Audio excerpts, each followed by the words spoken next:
오늘은 빌립보서 강의 26번째 시간으로 빌립보서의 바울의 마지막 인사, 이런 제목으로 하나님의 말씀을 나누도록 하겠습니다. 지금까지 26주 동안 빌립보서의 말씀을 강해해 왔습니다. 오늘 마지막 시간인데요, 오늘 마지막 이 말씀을 정리함으로 우리의 신앙의 삶에 빌립보서의 주제처럼 기쁨이 넘쳐나고 성도의 신앙의 본질인 기쁨의 삶을 회복하는 저와 여러분들 다 되시기를 주님의 이름으로 축원합니다. 지난주 말씀을 이어가기 위해서 지난주에 전했던 말씀 잠깐 정리해 보면, 빌립보 교회가 헌신한 것에 대해서 바울이 나는 그것에 감사하고 언제든지 자족하는 삶을 살아간다라고 말씀을 드렸습니다. 사랑하는 성도 여러분, 선한 목자이신 주님 때문에, 그리고 그분이 우리를 기르시고 먹이시고 함께 하시기 때문에 우리는 모든 면에서 그분 안에서 만족하는 삶을 살아야 된다라고 말씀을 드렸고요. 꼭 한 가지 기억해야 될 것은 하나님의 우리를 향한 목자 되심, 예수님의 우리를 향한 선한 목자 되심은 앞으로도 변함이 없을 것입니다. 그러니까 이 말씀은요, 만족하는 삶은 설교를 듣고 한 주 한 번으로 끝낼 것이 아니라 내 삶의 평생 동안에 그분 안에서 감사하고 만족하는 삶을, 자족하는 삶을 살아가야 될 줄로 믿습니다. 그것을 다짐하며 오늘 빌립보서의 마지막 말씀을 함께 나누도록 하겠습니다. 오늘은 그 마지막 인사라는 제목과 함께 오늘 본문에서 저는 여러분들에게 빌립보서의 말씀을 정리하며 세 가지 바울이 강조했던 내용을 여러분에게 소개하려고 합니다.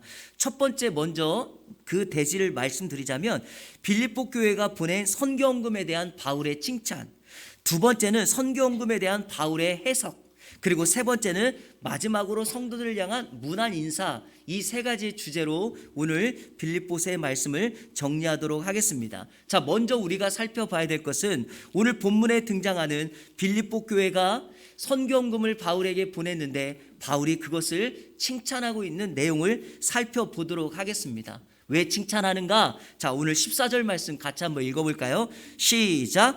그러나 너희가 내 괴로움에 함께 참여하였으니 잘하였도다. 아멘. 바울의 괴로움에 빌립보 교회가, 그 성도들이 함께 참여했다라고 말합니다. 신앙의 적극성을 보여주죠. 여러분, 누군가의 어려움을 만난 사람들을 돕고, 특별히 그것이 선교사님이나 목회자를 돕는 거라면 우리는 적극적으로 참여해야 합니다. 성도들이 바울의 괴로움에 함께 참여했다는 말을 제가 두 가지로 묵상해 보니까, 하나는 바울과 같은 마음이 되었다는 것입니다. 빌립보 교회를 개척하고 빌립보 교회 목사로서 그 성도들을 양육했던 이 사도가 이제 빌립보 교회를 떠나 선교사로서 여러 다른 지역에서 복음을 전하는데, 복음을 전하는 그 어려움 속에서 빌립보 교회가 바울 사도에게 선교헌금을 보냈다는 의미는 뭘까요? 바로 내가 바울 선생님과 같은 마음, 같은 위치에 있습니다 라고 하는 거예요. 그래서 바울은 고난에 동참했다라고 말했던 것입니다. 자, 또 하나 우리가 묵상해야 될 것은 어려움을 경험하고 있는 사람들을 도와야 된다라고 하는 것입니다. 저는요, 이것이요, 재정의 많고 적음이 중요한 것이 아니라 성도들의 마음이라고 믿습니다. 저는요, 이거를 절대적으로 저는 이해하고 있는 사람입니다. 저희 교회가 개척한 지 3년이 지났습니다. 7명이 개척을 했고요, 여기까지 왔습니다. 그런데요, 제가 하나님 앞에 다짐하며 기도했던 것이 있었습니다. 개척 초기부터 힘들고 어려웠지만 선교헌금을 작정하여서 이 빌립보 교회가 가졌던 마음을 동일하게 가졌습니다. 그래서 필리핀에 있는 우리 황창렬 선교사님을 개척 시작하면서부터 지금까지 우리가 그 선교헌금을 보내며 기도하며 동참하고 있는 거죠. 우리 장로님께서 기도하실 때 우리 선교사님 두 분의 이름을 호명하고 그 지역을 호명하며 기도했던 것처럼, 우리 황창렬 선교사님 만날 때마다 저에게 늘 고마움을 표현하는 것 중에 하나가 뭔지 아십니까? 파송교회도 아니고 협력 선교사인데도 불구하고 예안교회는 개척 때부터 지금까지 나와 함께 주었다. 그리고 예배 때마다 목사님이, 기도회 때마다 성도들이 자신의 이름을 호명하며 기도해 주는 것 때문에 매주마다 저에게 카톡이 와요. 고맙다고, 감사하다고. 여러분, 제가 왜 그렇게 했을까요? 우리 교회가 왜 그렇게 했을까요? 성도님들 꼭 기억하십시오. 우리가 갈 수 없지만 그 선교사님의 상황과 괴로움에 우리 교회가 빌립보 교회가 했던 것처럼 함께 참여하고 괴로움에 동참한 것입니다.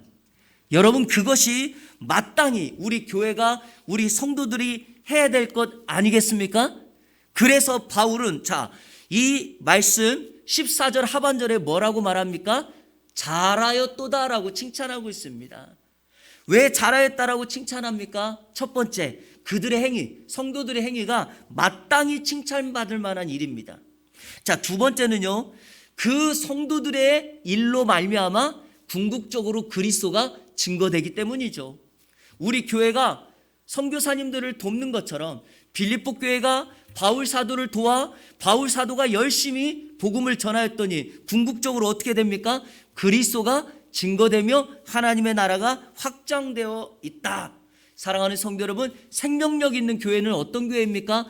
복음이 증거되도록 우리가 직접적으로 증거하거나 아니면 선교사님이나 전도자들이 증거할 수 있도록 계속해서 후원하는 것, 그것이 바로 생명력 있는 교회의 모습인 줄로 믿습니다.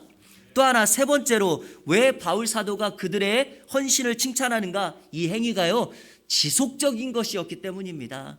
한 번, 두 번으로 끝난 것이 아닙니다. 생색내게 한 것이 아닙니다. 계속해서 지속적으로 그들을 도왔다는 것을 알 수 있죠. 저는 개인적으로 우리 예한교회가 하나님 앞에 이렇게 칭찬받는 교회가 되었으면 좋겠습니다. 그러면 바울이 그들을 칭찬했을 때 그들의 모습이 얼마나 지속적이었는가? 빌립보 교회가 바울 사도를 도왔던 모습을 15절과 16절에 이렇게 기록하고 있습니다. 우리 15절 16절 같이 읽겠습니다. 시작.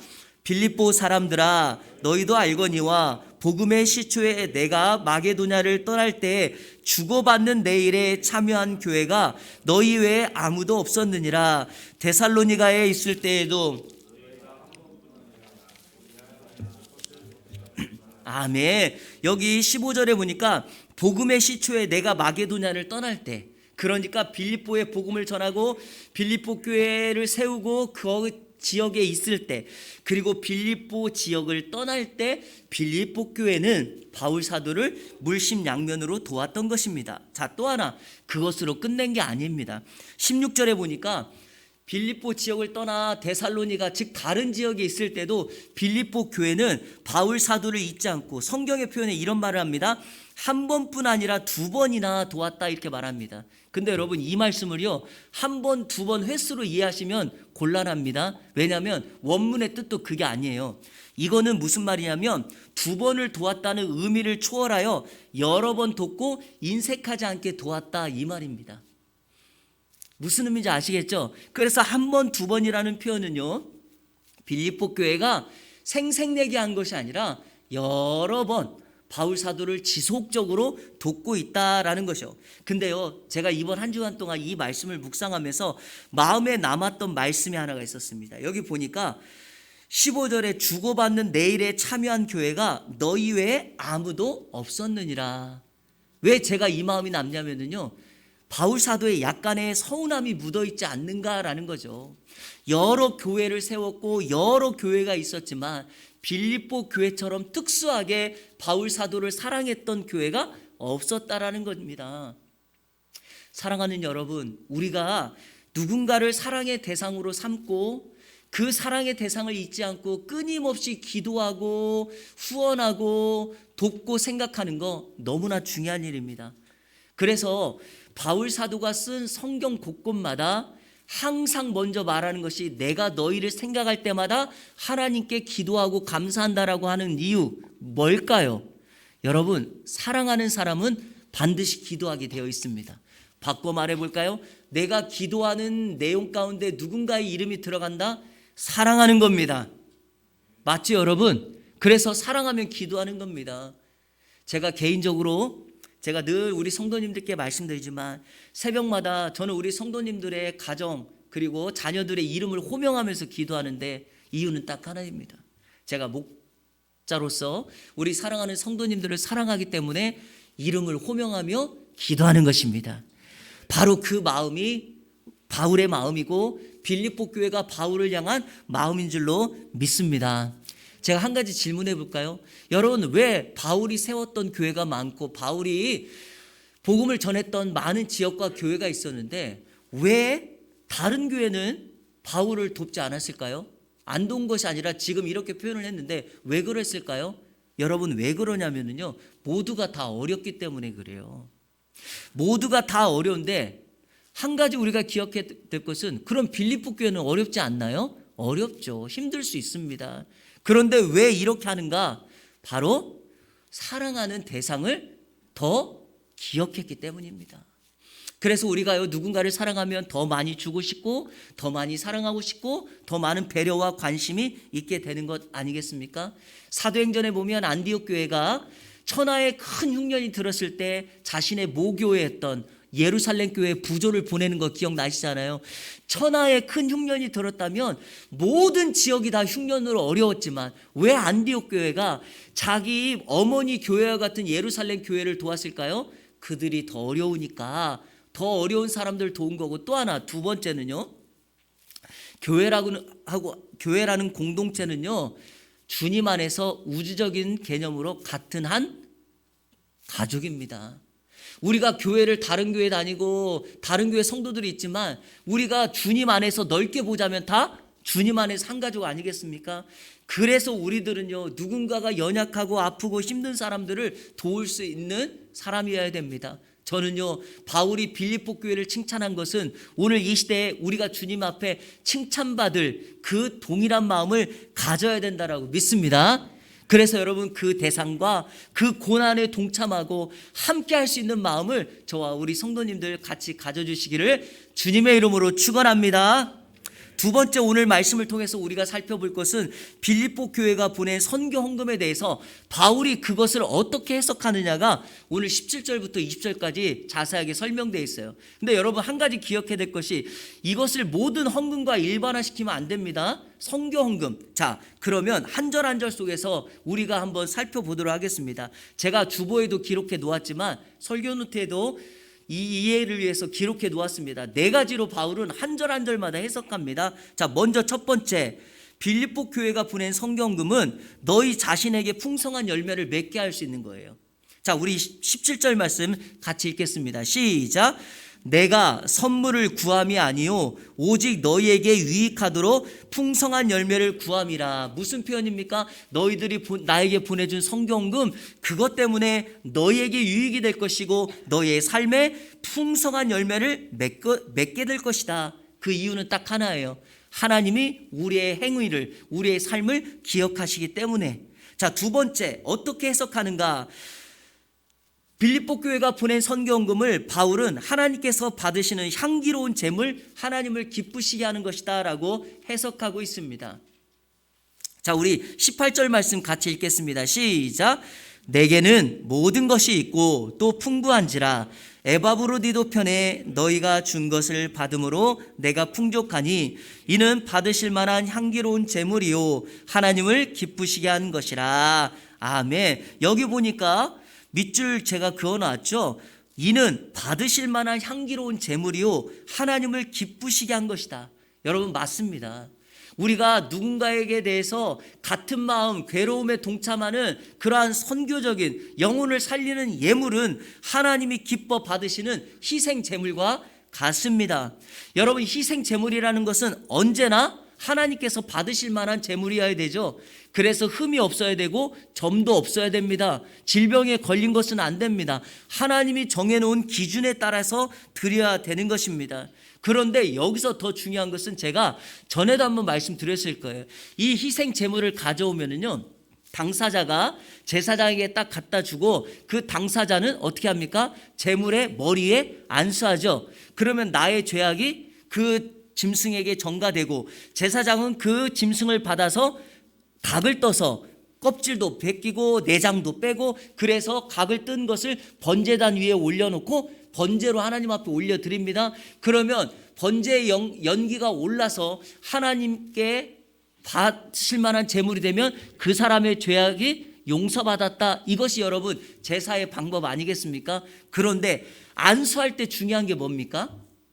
나의 죄악이 그 제물에게 전가된다는 거죠. 근데 여기서 중요한 게 뭐예요? 나의 삶의 모든 부분이 거기에 담겨져 있다라는 겁니다. 무슨 말이냐? 제물만 드리고 내 삶을 똑같이 산다는 것은 무엇입니까? 하나님께서 기뻐 받으시는 제물이 아니다라는 것입니다. 그래서 바울이 이렇게 해석하고 있는 겁니다. 너희가 나에게 보내준 성경금을 내가 생각해 볼 때 그것은 단순히 헌금 자체가 아니라 너희의 삶 전부다. 나를 향한 너희의 전적인 사랑의 고백이다. 바울이 이렇게 고백하고 있는 것입니다. 하나님은 언제나 그렇습니다. 우리가 무언가를 하나님 앞에 드리고 내가 시간을 떼어서 어떤 봉사를 했느냐, 이것도 중요하겠지만 이거에 앞서서 전제로 우리가 중요한 것은 우리의 삶이, 우리 자신이 하나님 앞에 먼저 드려지는 합당한 제물이 돼야 된다라는 것입니다. 무슨 말인지 아시겠죠? 바리새인들처럼 행동은 남들 보기에 의로운 것처럼 행동하고 속에는 자기 자신을 자랑하고 자기 의를 드러내려는 이런 이중적인 신앙의 형태를 갖는다면 이것은 하나님께서 기뻐 받으시는 제물이 아닙니다. 제가 실례를 하나만 들어볼게요. 구약 성경에 보면, 창세기에 보면 인류 첫사람의 자녀들인 가인과 아벨이 하나님 앞에 드린 제물을 통해서 이 부분을 한번 설명해 드리려고 합니다. 자, 가인은 농부예요. 아벨은 양치는 자라고 성경이 기록되어 있습니다. 그래서 세월이 흘렀을 때 가인은 땅의 소산으로 하나님 앞에 제물을 드렸고, 양은 양치는 자였기 때문에 양과 기름으로 하나님 앞에 제물을 드렸습니다. 그런데 결과는 완전히 다르게 나타났습니다. 하나님께서 가인의 제물은 받지 않고 동생인 아벨의 제물은 받았습니다. 자, 그 이유가 뭘까요? 창세기 4장 3절부터 5절까지 말씀을 같이 읽으며, 자, 오늘 밑줄 그었던 부분에 집중하면서 같이 살펴보겠습니다. 같이 읽겠습니다. 시작. 세월이 지난 후에 가인은 땅의 소산으로 제물을 삼아 여호와께 드렸고, 아벨은 자기도 양의 첫 새끼와 그 기름으로 드렸더니 여호와께서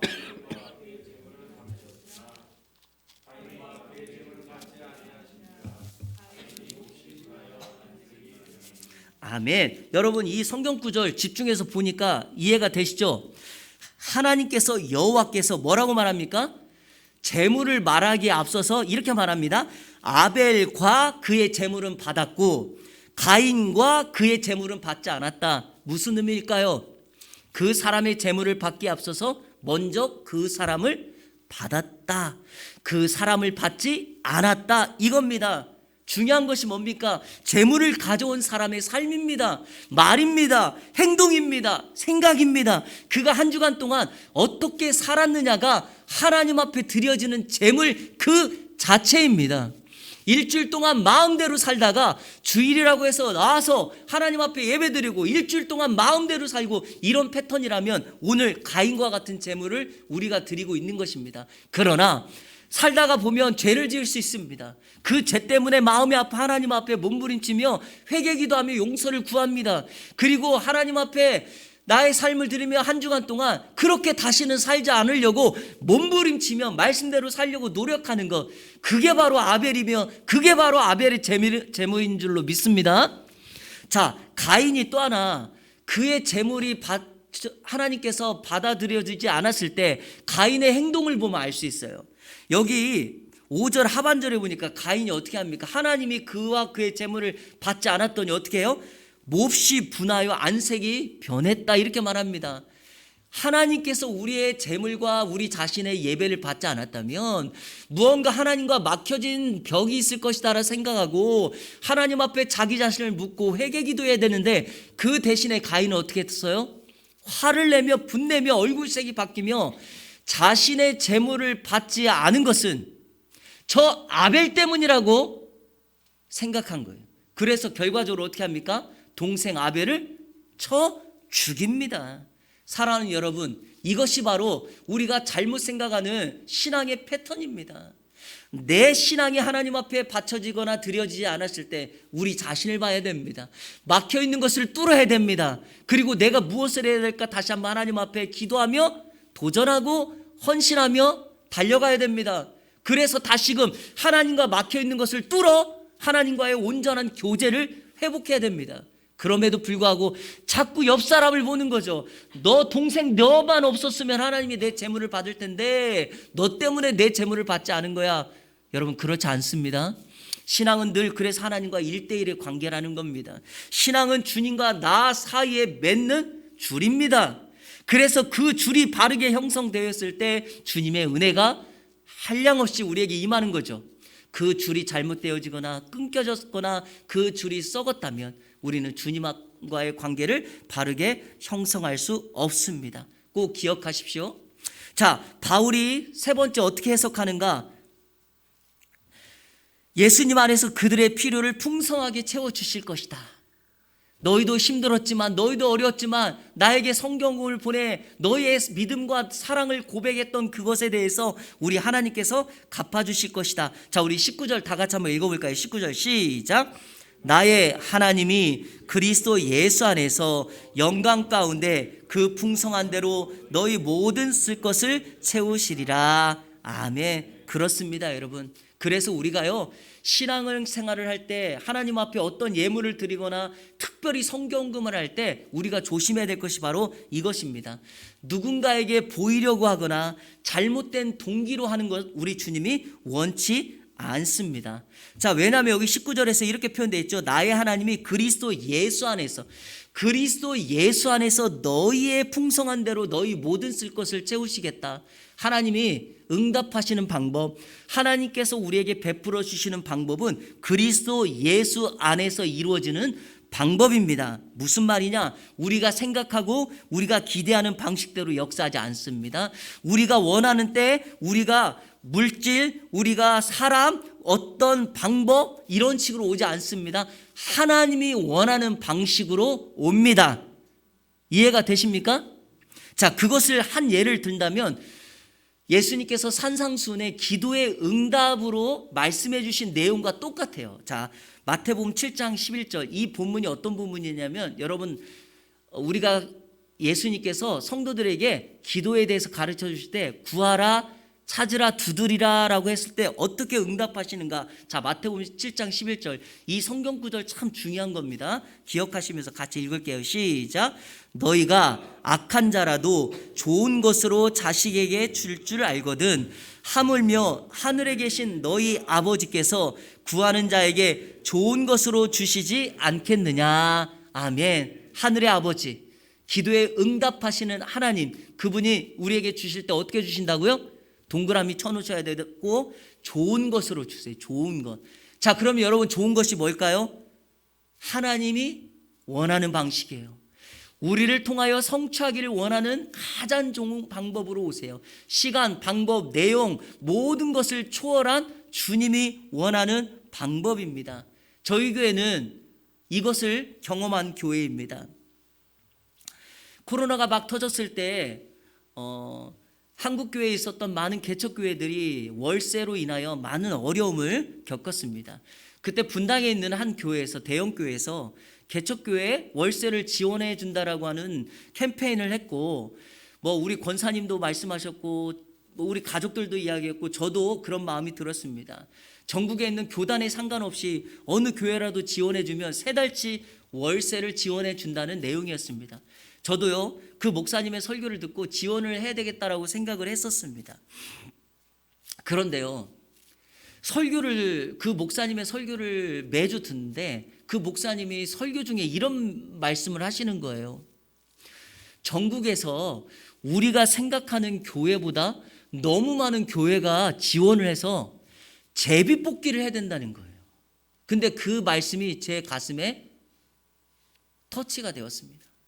그래도 우리 교회는 힘든 중에도 월세를 매달 낼 수 있지 않은가. 그런데 그 제비뽑기를 해야 된다는 거에 제 마음이 너무 불편한 거예요. 그래서 저희 교회가 그 지원을 하지 않았습니다. 저희에게는 나중에 이야기를 들어보니까 당첨된 교회는 3개월치를 했고 그 모든 교회에 다 100만 원씩 지원했더라고요. 그러니까 지원만 해도 그냥 100만 원의 도움을 얻는 건데 저희 교회는 그걸 내려놓은 것입니다. 그런데요, 그거를 딱 포기하고 난 다음에 하나님께서 저희 교회에 좋은 것을 주셨잖아요. 저희가 개척 초기부터 지금도 예배드리고 있는 일본의 성도님이 계셔서 저희 교회가 이 카메라로 핸드폰으로 찍어서 온라인으로 계속 송출했지 않습니까? 근데 제가 마음에 부담이 있어서 너무 화질이 떨어지고 소리가 안 좋으니까 영상 장비를 좀 구했으면 좋겠다라고 생각을 했는데, 때마침 그때 온누리교회가 운영하고 있는 CGN TV에서 개척교회 온라인 예배를 위해서 장비를 지원해 준다는 거예요. 근데 그것도요 30교회만 전원 지원을 해주고 나머지는 그냥 뭐 이런 뭐 프로그램이나 이런 걸 지원해 주는 거예요. 근데 여러분, 전국에서 그렇게 많은 교회가 지원됐는데 저희 교회가 그 30교회 안에 들었지 않습니까? 그래서 이 컴퓨터, 저기 뒤에 있는 카메라 약 300만 원에 해당하는 그 용품을 저희 교회가 여러분 받지 않았겠습니까? 그래서 여러분 우리 온라인 예배 드리시거나 홈페이지 와보면 이 영상 장비가 있을 때와 없을 때 우리 화면의 질이 완전히 달라졌습니다. 하나님 앞에 내가 생각하고 우리가 기대하는 방식으로 요구하는 것이 아니라 그거를 내려놨더니 하나님께서 당신의 가장 좋은 시간, 가장 좋은 방법, 가장 좋은 내용으로 우리에게 좋은 것을 주시는 줄로 믿습니다. 비단 우리 교회뿐이겠습니까? 우리 성도님들의 삶이 어떠합니까? 마찬가지 아니겠습니까? 그래서 우리는요, 우리가 기대하는 방식으로 하나님 앞에 요구하지 말고 하나님의 자녀로서 아버지께 간절하게 요구하고, 그리고 오늘 빌립보 교회가 하나님 앞에 그 목회자를 돕는 성경금을 통하여 바울 사도가 하나님이 좋은 것으로 너에게 풍성한 것으로 채워주시겠다라고 하는 이 고백이 저와 여러분의 동일한 고백이 되어서 늘 간증의 삶을 살아가는 우리 성도님들 되시기를 주님의 이름으로 축원합니다. 네 번째, 바울이 이 빌립보 교회 성경금을 어떻게 해석합니까? 이 성경금은 궁극적으로 하나님께 영광이 되는 것이다. 자, 우리 20절 말씀 같이 읽어볼까요? 시작. 하나님 곧 우리 아버지께 세세 무궁하도록 영광을 돌릴지어다. 아멘. 헌금의 필요와 목적이 다 있습니다. 그러나 여러분, 모든 예물은 궁극적으로 하나님께 영광이 돼야 됩니다. 그것이 바로 바울이 해석하는 방법인 줄로 믿습니다. 여러분, 이 해석이 얼마나 멋집니까? 그리고 바울 사도가 빌립보 교회와 그 성도들의 마음을 그대로 전달하지 않습니까? 한 가지 오해하시면 안 되는 것은, 이것은 한 사도가 자기를 도왔다고 인간적인 면에서 말하는 것이 아니라 성경 전체에 걸친 성경근과 예물에 대한 본질 원칙이라는 것을 꼭 기억하십시오. 그래서 우리 교회가 지금 여러분에게 제가 한 가지 정말 칭찬하고 저도 여러분에게 당부드리고 싶은 것은, 우리가 개척 초기부터 선교사님을 돕는 이 헌금을 지금까지 왔더니 보십시오. 여러분, 저희 교회 어떠합니까?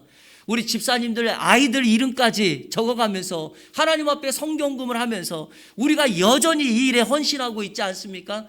저는 반드시 우리 하나님께서 우리 예안교회의 그런 모습을 잘하였다고 칭찬해 주실 줄로 믿습니다. 그리고 바울이 해석한 대로 이 해석의 내용 그대로 저와 여러분들 예수 그리스도 안에서 하나님께는 영광이 되고 우리의 모든 필요를 풍성하게 채우시는 하나님의 은혜가 넘쳐나게 임할 줄로 믿습니다. 이번 한 주간 앞으로의 삶 가운데 이 은혜가 넘쳐나기를 주님의 이름으로 축원합니다. 마지막 세 번째, 오늘 말씀의 결론과 같은 바울이 빌립보서를 마감하면서 했던 세 번째 내용은 바로 문안인사입니다. 문안인사 한번 따라해볼까요? 문안인사. 여러분, 문안인사의 핵심이 뭘까요? 진지 잡수셨습니까?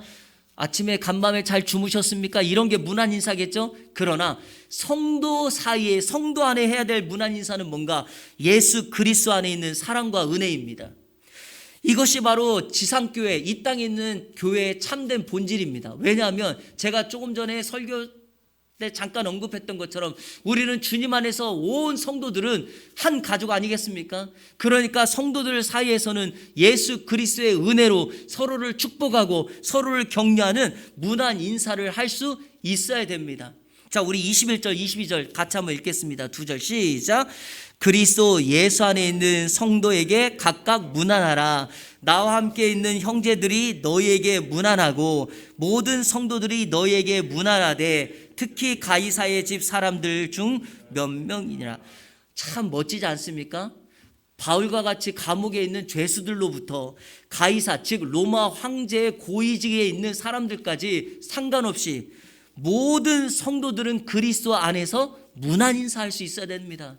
내가 높은 직위에 있기 때문에 그 아래에 있는 직위에 있는 사람들하고는 인사하지 않겠다, 잘못된 생각입니다. 여러분 모두가 다 주님 안에서는 한 형제이고 가족이기에 죄수들도 고위 공직자도 남자도 여자도 어른도 아이도 모두가 다 주님 안에서 문안할 수 있어야 됩니다. 그럼 어떻게 문안합니까? 마지막 절 23절 제가 읽어볼게요. 주 예수 그리스도의 은혜가 너희 심령에 있을지어다. 하나님의 차별 없고 한량 없는 그 은혜로 우리는 성도들을 축복하는 것입니다. 사랑하는 성도 여러분, 사람이 말로 누군가를 격려하고 인사하고 위로하면요, 그 사람 힘을 얻습니다. 그런데 우리가 그것이 아니라, 나의 말이 아니라 예수 그리스도의 은혜로 누군가를 축복한다면 그 사람 반드시 영원히 살아날 줄로 믿습니다. 그래서 저와 여러분은 먼저 예수 믿은 사람으로 이 땅에 축복의 통로, 축복의 유통자가 돼야 될 줄로 믿습니다. 교회에서도, 가정에서도, 학교에서도, 직장에서도, 우리 삶의 모든 공동체에 저와 여러분 이 땅에 복을 유통하는 축복의 유통자, 축복의 통로가 되시기를 주님의 이름으로 축원합니다. 말씀을 맺겠습니다. 빌립보서 강의를 시작하면서 우리 성도님들께 한 가지 부탁드렸던 것은 이것이었습니다. 우리 교회가 빌립보 교회를 닮고 빌립보 교회를 배워야 된다라고 말씀을 드렸습니다. 빌립보 교회가 완벽한 교회여서 그런가, 문제가 없어서인가? 아닙니다. 빌립보 교회도 문제가 많았고요, 연약함을 참 많이 보여주었던 모습입니다. 하지만 그러한 모든 문제와 약함을 어떻게 합니까? 그리스도의 사랑으로, 말씀으로 해결해 나가지 않습니까? 그러면서도 궁극적으로 자신들이 해야 될 사명을 놓치지 않습니다. 그리고 또 하나, 어떤 환경에서도 바울 사도가 요청하고 바울 사도가 부탁했던 것처럼 어떤 환경 속에서도 참된 신앙인의 본질인 기쁨의 삶을 유지하고 있었다라는 것입니다. 지금 우리의 삶을 한번 돌아볼까요? 세계적으로는 러시아, 우크라이나 전쟁 속에 놓여 있습니다. 국내적으로는 대선을 앞두고 있고요, 세대 양극화를 이루고 있고 20만 명에 가까운 코로나 확진자, 오미크론 확진자가 나오고 있는 실정입니다. 그리고 각자 여러분 개인의 가정과 개인의 문제를 가지고 있지 않습니까? 그러니까 이런 것을 보면 외부적으로는 기뻐할 만한 요소가 하나도 없습니다. 그런데요, 삶의 문제와 신앙의 문제에 있어서만큼은 언제나 내부적인 문제입니다. 마음의 문제입니다. 제가 우리 성도님들께 자주 말씀드렸던 것처럼 아무리 파도가 바다 위에 거세게 쳐도 파도 안에 그 심중은 잔잔합니다. 그런 것처럼 외부에 어려움이 많아도 우리 신앙의 길을 가는 성도들은 어떠합니까? 우리의 마음을 굳게 잡고 예수 그리스도의 마음을 가지고 참된 기쁨의 삶을, 이 기쁨을 빼앗기지 않아야 합니다. TV 틀면 여러 가지 어떤 어려움과 여러 가지 상황 속에서 기뻐할 요소가 없습니다. 죄악의 요소가 많아집니다. 불평등한 것 같이 보입니다. 그럼에도 불구하고 그것 때문에 마음 빼앗기는 것이 아니라 주님 때문에 주님 안에서 우리의 내면을 가꾸고 기쁨의 삶을 살아가야 할 줄로 믿습니다. 오늘 2월의 마지막 주일입니다. 2022년을 시작했는데 벌써 2달이 지났죠. 지난 2달 저와 여러분의 삶을 지켜주신 하나님께 감사를 드립니다. 2022년 앞으로 10개월이 남았습니다. 그 10개월 동안 어떻게 사시겠습니까?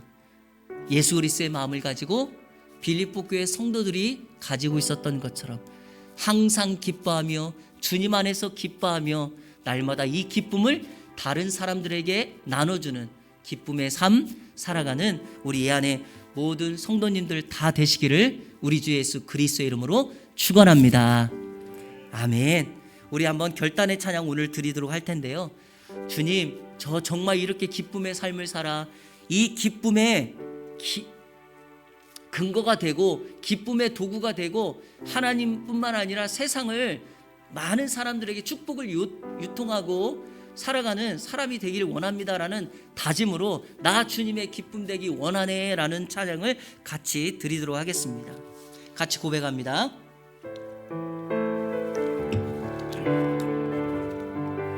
같이 찬양하며 고백합니다. 나 주님의 기쁨 되기 원하네. 내 마음을 새롭게 하소서. 새 부대가 되게 하여 주사 주님의 빛 비추게 하소서. 내가 원하는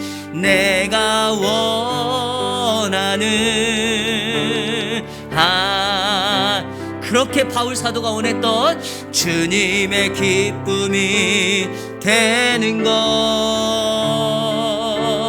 내가 원하는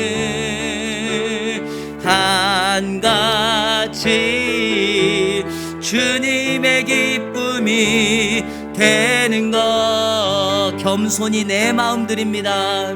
겸손히 내 마음 드립니다. 나의 모든 것 받으소서. 나의 마음 깨끗게 씻어 주사 주의 길로 향하게 하소서. 우리 고백합니다. 내가 원하는 한 가지 다짐하면서 주님의 기쁨이 되는 것, 내가 원하는 한 가지 주님의 기쁨이 되는 것. 다시 한번 내가 원하는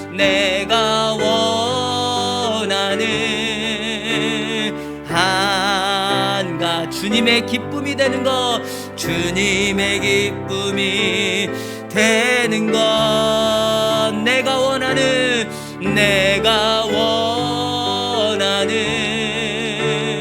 한 가지 주님의 기쁨이 되는 것, 주님의 기쁨이 되는 것, 주님의 기쁨이 되는 것.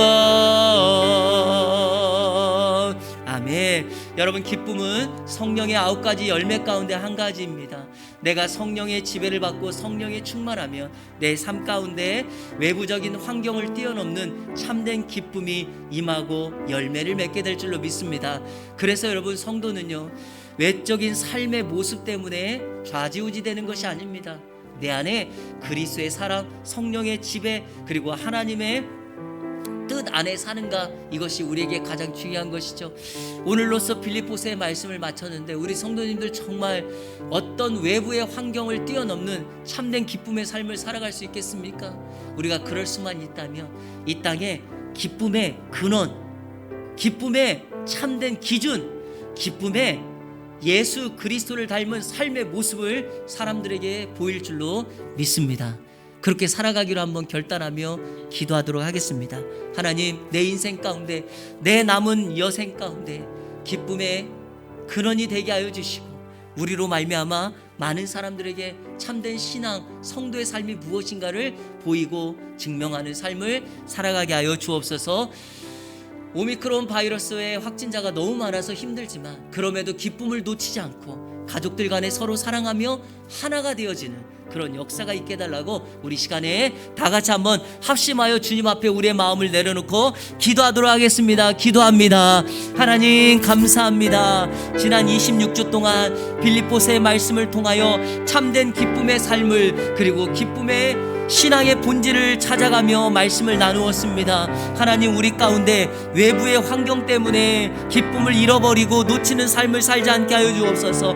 주님이 우리를 떠나지 아니하시고 항상 우리와 함께 하시며 우리의 삶을 불꽃 같은 눈동자로 지켜보시기에 그 하나님을 신뢰하며 어떤 상황과 어려움과 아픔 속에서도 그 주님 앞에 나아가며 이 세상의 삶 가운데 기쁨의 삶을 살아갈 수 있도록 인도하여 주옵소서. 기쁨을 빼앗으려고 하는 여러 사단의 요소와 악한 영들과 우리의 삶의 환경 속에 지배받지 않게 하여 주시고 우리들은 성령의 지배를 받아 기쁨의 성령의 열매를 맺는 아름다운 삶을 살아갈 수 있도록 인도하여 주옵소서. 우리 사랑하는 성도들 가운데 바이러스로 인하여 어려워하고 있는 이들이 있습니다. 여러 가지 상황과 환경 가운데 어려움을 갖고 있는 이들이 있습니다. 하나님 기억하여 주시고 그 어려운 상황 속에서도 주님 앞에 기쁨의 근원, 주님의 기쁨이 되는 삶을 살아갈 수 있도록 인도하여 주시옵소서. 살아계신 아버지 하나님 감사합니다. 지난 26주 동안 빌립보서의 말씀을 통하여 바울 사도의 간절한 교회를 향한 외침을 살펴보았습니다. 어떤 상황 속에서도 환경을 뛰어넘는 기쁨과 감사가 우리 가운데 임하게 하여 주옵소서. 빌립보 교회가 완벽해서가 아니라 문제도 많았고 연약함을 많이 가진 교회였지만 그럼에도 불구하고 말씀으로 그 문제를 해결해 가며 그들의 사명을 놓치지 않고 주님의 참된 뜻을 이루기 위하여 헌신했던 교회이기에 우리 예안교회가 빌립보 교회를 배우고 닮아가기를 원합니다. 하나님, 주님 오시는 그날까지 기쁨의 삶을 실천하였던 빌립보 교회와 그 성도들처럼 우리들도 그렇게 살아갈 수 있도록 인도하여 주옵소서. 또한 오늘 말씀을 듣고 하나님 앞에 결단하였습니다. 우리 사랑하는 선교사님들과 어려움 속에 있는 사람들의 괴로움에 참여하는 그러한 일들을 주님 오시는 날까지 지속하게 하여 주시고 주 예수 그리스도의 은혜로 성도의 문안으로 이 세상에 축복의 유통자로 살아갈 수 있도록 인도하여 주시옵소서. 그렇게 이번 한 주간 살아가기로 결단하는 우리 성도들에게 3월 한 달도 하나님의 큰 은혜가 임할 수 있도록 인도하여 주시옵소서. 예수 그리스도의 이름으로 기도하옵나이다. 아멘.